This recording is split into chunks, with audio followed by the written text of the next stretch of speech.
আমাদের এখানে এটাকে পা কান পিঠে বলে। তোমাদের ওদিকে কি বলে আমাকে একটু জানিও তো।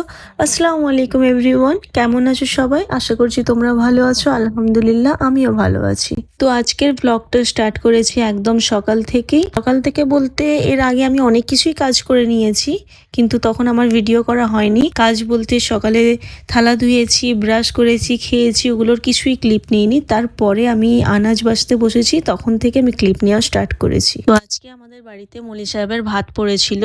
তো মলি সাহেবের ভাত বলতে এটা ক্লিয়ার করে দিই, অনেকজন আমার নন মুসলিম ফ্রেন্ডরাও আছে, তো তাদের উদ্দেশ্যে বলছি। আমাদের মসজিদের যিনি ইমাম সাহেব আছেন, তো ওনার আজকে ভাত খাওয়ার এটা আমাদের বাড়িতে পড়েছিল। তো এটা পুরো এই যে আমাদের পাড়াটা আছে, সবাইয়ের বাড়িতেই মাসে একবার করে ঘুরে ফিরে আসে। তো যাই হোক, আব্বাজি দেখো এদিকে কতগুলো ফল কিনে এনেছে, আর এক বস্তা চাল এনেছে। চাল শেষ হয়ে গিয়েছে, চাল শেষ হয়ে গেলেই আমাদের এই বস্তা কিনে নিয়ে আসে। তারপর এদিকে আম্মাজি টিফিন তৈরি করে নিচ্ছিল, রুটি আর আলুর তরকারি করেছিল 10টার জন্য। আর সিহানের আব্বু তো নেই বাড়িতে, উনি হাটে গিয়েছে। বাড়িতে থাকলে সারাক্ষণ খুঁটিনাটি ঝগড়া হতেই থাকে, খুনসুটি করি আমরা দুজনে, কিন্তু চলে গেলে ভীষণ মিস করি ওনাকে। ওর আব্বাজি যে ফলগুলো এনেছিল ওগুলোই কেটে নিচ্ছিলাম। তো কেটে দেখলাম পেঁপেতে একটাও দানা নেই। আর আব্বাজিও থাকবে না, উনি মার্কেটে যাবে আজকে, তাই তাড়াতাড়ি রান্না করে নেওয়া হচ্ছে, উনি খেয়ে যাবে। তাই আমিও সকাল থেকে রান্নাঘরেই চলে এসেছি আম্মাজির হাতে জোগাড় করে দিতে। একদম বাইরে যাইনি, কারণ ওদিকে গেলে এদিকে রান্নার দেরি হয়ে যাবে, আর রান্নার দেরি হলে আব্বাজির মার্কেটে যাওয়া দেরি হয়ে যাবে। তাই এদিকেই এখন আছি, ওদিকের কাজ পুরো পড়ে আছে। তো এখন ওদিকের কাজ মিটিয়ে আমি এই পাশের রুমে চলে এসেছি। আমাদের কিচেনের পাশে একটা রুম আছে, এখানে সবাই যে যখন পারে একটু রেস্ট নিয়ে নেয়। তো এখন আপাতত আব্বাজি এখানেই ঘুমাচ্ছে। তো এই ঘরের বিছানা তুলে নিচ্ছি, আসলে একটু গরম পড়ে গেছে, আর উপরের ঘরগুলো খুব গরম থাকে, তাই নিচে ওনারা শোয়। আর এখন তো আর এসি চালানো যাবে না, না বেশি গরম না বেশি ঠান্ডা, তাই নিচে চলে এসেছি। নিচের রুমের ওয়েদারটা বেশ ভালো থাকে। তারপর রুমটা কমপ্লিট করে বারান্দায় চলে এসেছি পরিষ্কার করতে। এখানে আমাদের কামকাজ হয়, তো বেশিরভাগ টাইমটাই ঘেঁটে থাকে। তারপর আমার কিছু পার্সেল রেডি করা ছিল, মানে জাস্ট কাগজটা মারতে বাকি ছিল, তো ওটাই মেরে নিচ্ছিলাম, কারণ কুরিয়ার বয় পিক আপ করার জন্য দাঁড়িয়ে রয়েছে। তো একটা পার্সেল যাবে ফুরফুরা শরীফ, একটা পার্সেল যাবে কলকাতা, আর একটা যাবে আন্দুলে। আর পার্সেলটা রেডি করে দাদার হাতে দিয়ে আমি উপরে চলে এসেছি ছাদে, ওদেরকে গোসল করাবো বলে। তো এসে দেখছি ওরা গাড়িটায় উঠে বসে খুব ঝামেলা করছে দুজন মিলে, আর গাড়িটা একটু খারাপ হয়ে গিয়েছে, তাই উপরে তুলে দেওয়া হয়েছে, নাহলে আগে ওই গাড়িটা ওরা চালাতো। তারপরে এই যে কাপড়গুলো তুলে নিচ্ছি। এই কদিন রোজ আমার কাপড় তুলতে দেরি হয়ে যাচ্ছে, সকাল থেকে টানা রোদে পড়ে থাকে। তো ছাদে এসে দেখলাম ছাদটা নোংরা হয়েছে, দুদিন হলো ঝাঁট দেওয়া হয়নি, তাই ভাবলাম ঝটপট কাপড়গুলো তুলে ছাদটা ঝাঁট দিয়ে নেব, তারপর ওদেরকে গোসল করাবো। আর তোমরা ইউটিউবে তো পুরো একদম বাওয়াল করে দিয়েছো, এত পরিমাণে ভালোবাসা দিচ্ছ, দিনে 100টার মতো সাবস্ক্রাইবার আমার বেড়ে যাচ্ছে।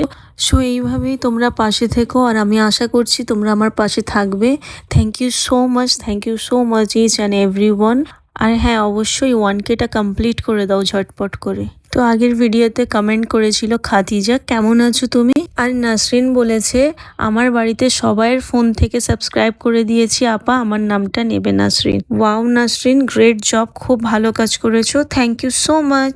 হ্যালো আনিকা, আমি ভালো আছি, তুমি কেমন আছো? আর এদিকে তো একটা কমেন্ট দেখে আমি একদম অবাকই হয়ে গেলাম। একটা বড় ইউটিউবার দাদা সারফারাজ জেন ভ্লগ আমাকে কমেন্ট করেছে, nice, thank you so much দাদা। হ্যালো নেহা পারভিন, কেমন আছো বোন? হাই সিমরান, কেমন আছো? আর একটা খুব সুন্দর কমেন্ট তোমাদের পড়ে শোনাই।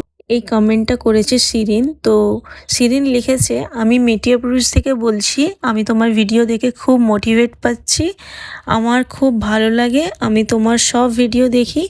আমিও না, আমার হাজবেন্ড, আমার শ্বশুর আব্বু, আমার শাশুমা, আমার ননদ সবাই দেখি।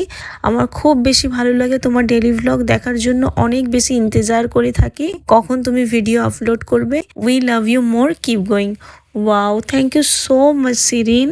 তোমরা এরকম ভাবে পাশে থেকো, দেখবে আমি আরো অনেক ভালো ভিডিও তোমাদের জন্য আনবো।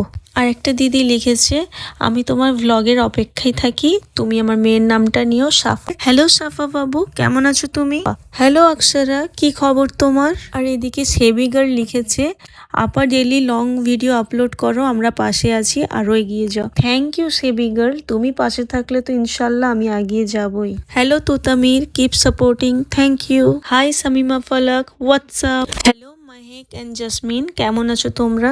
সো দেখো, আমার কথা অনুযায়ী আমি কথা রেখেছি, তোমাদের সবাইয়ের নাম নিয়েছি।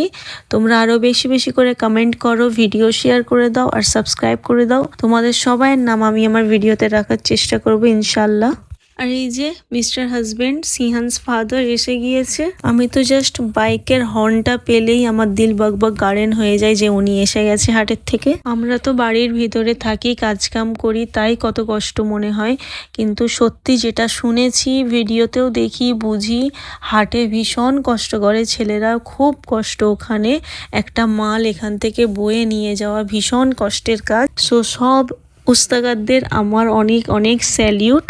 তারপর ওদিকে সব কাজ সেরে হাজবেন্ডকে খাবার দিয়ে আমি আমার খানদানি কাজে লেগে পড়েছি। এই কাজটাই সব কাজের মেন কাজ, এটাই। এটা না করলে শখ মিটবে না, এটা না করলে পেটে ভাত আসবে না, এটা না করলে খাওয়া হবে না, পড়া হবে না। এরকম না যে আমাকেই করতে হবে, কিন্তু অবশ্যই ফ্যামিলির সবাইয়ের হেল্প দরকার, সবাইয়ের মিলিয়েই একটা ভালো কাজ হয়। আর এদিকে দেখো আমি কাম করছি আর এই ছেলেগুলো আমার সাথেই পাগলামো করে যাচ্ছে। আমি আর কি করব, ওদের পাগলামোতে আমিও পাগল সেজে নিচ্ছি নিজেকে, যদি ওরা একটু আনন্দ পায়। সো আজকের ব্লগটা আপাতত এখানেই আমি এন্ড করছি। কেমন হচ্ছে আমার ভিডিও একটু অবশ্যই আমাকে কমেন্ট করে ভালো খারাপ মন্দ সবকিছু মিলিয়ে জানিও। আর চ্যানেলটা সাবস্ক্রাইব করতে একদম ভুলবে না। পারলে সবাইকে একটু আমার ভিডিও শেয়ার করে দাও। Bye bye.